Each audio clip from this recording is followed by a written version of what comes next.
We're ready to go. Hi there, I've got the brilliant Tyrone here with me. Hi Tyrone. Hello. Hi there. I'm good.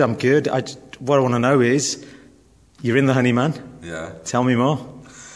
Well, we're just coming to the end of the first week of rehearsals of the Honeyman here at Birmingham Repertory Theatre, in this beautiful rehearsal room with the sky of Birmingham over there, a bit grey, but it's great to see it. And we've just had the first week where we've just gone through the play for the very first time, looking at the meaning in the play. I mean, what can I say about the Honeyman apart from I started thinking about it in 2008. So this is something that you've written? Yes, it's a play that it was originally commissioned by 3 companies, a theatre writing partnership that used to be based in Nottingham, New Perspectives, also based in Nottingham, and a company called Eastern Angles. And they were developing some work that they wanted to take, to village halls and stuff like that. And I kind of had I suddenly thought about this character, the Honeyman, and also almost the background of sort of Caribbean people as being a kind of rural background. And I kind of imagined how would you connect that rural background with an English rural background. And so that I brought the Honeyman together with this young girl. And the Honeyman is the name of the play. It's nothing to do with the cereal? No. Don't forget to tell me about the honey, mummy. Yeah, but the Honeyman is the name of the play, but the character calls himself Honeyman. And he meets this young girl who's the daughter of the lord of the manor house in the village where Honeyman's been hiding away in a cottage on the edge of a village in rural England.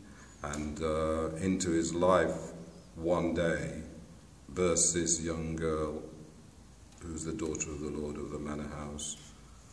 The lord of the manor house is a marquis, and so she's gentry in some ways. But she's also a girl who's on her own, detached from life because of her background, but also because her mother and father have just split up. And her friends, she isn't quite connected to her friends.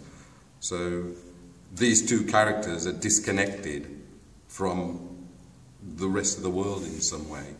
And I brought them together in this play to just sort of look at similarities? Similarities, yeah. And what do you find? What is it that can hold people who are not connected? What can hold them together?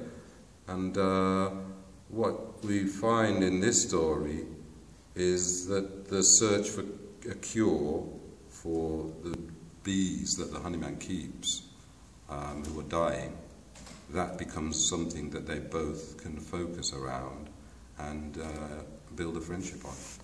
And are you directing this as well, or is this... Oh, no. And in fact, in the original production, I wasn't even supposed to be performing in it.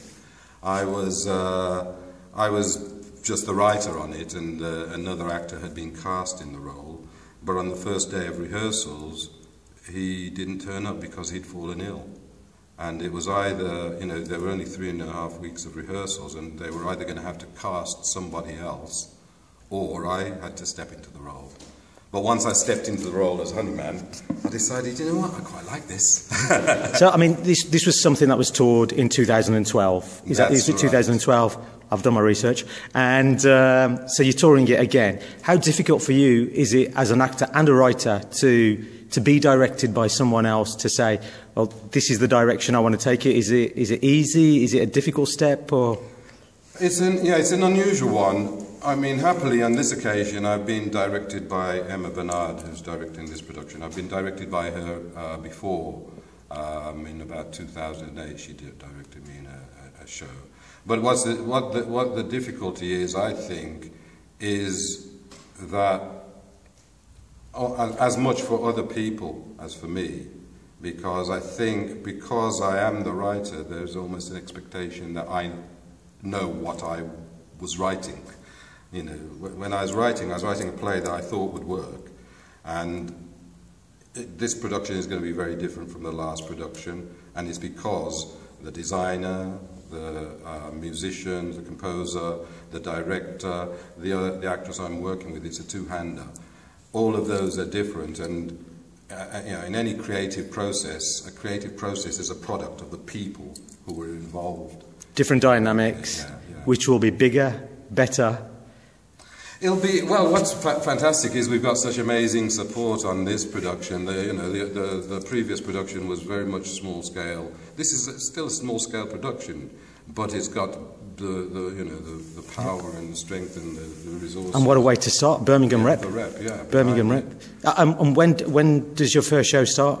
The first performance is 16th of February. We have at Birmingham Rep. At Birmingham Rep in the door.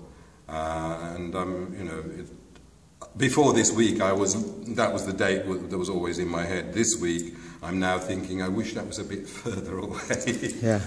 Because it's going to take a journey to get there. But you're good, Tyrone.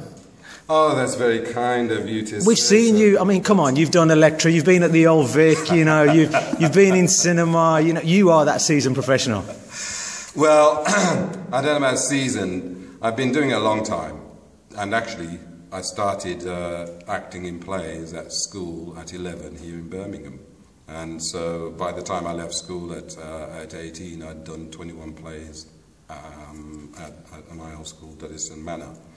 And so when I went to university and I met other people who wanted to act, very few of them had done as much work on stage as I had at that time. And then happily over the years, I did used to average about 3 stage productions a year, so I think it could well be up to about 100 by now. Wow.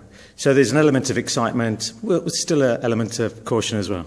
Oh goodness, yeah, because the one thing I have learned from my experience is that nothing is a dead cert.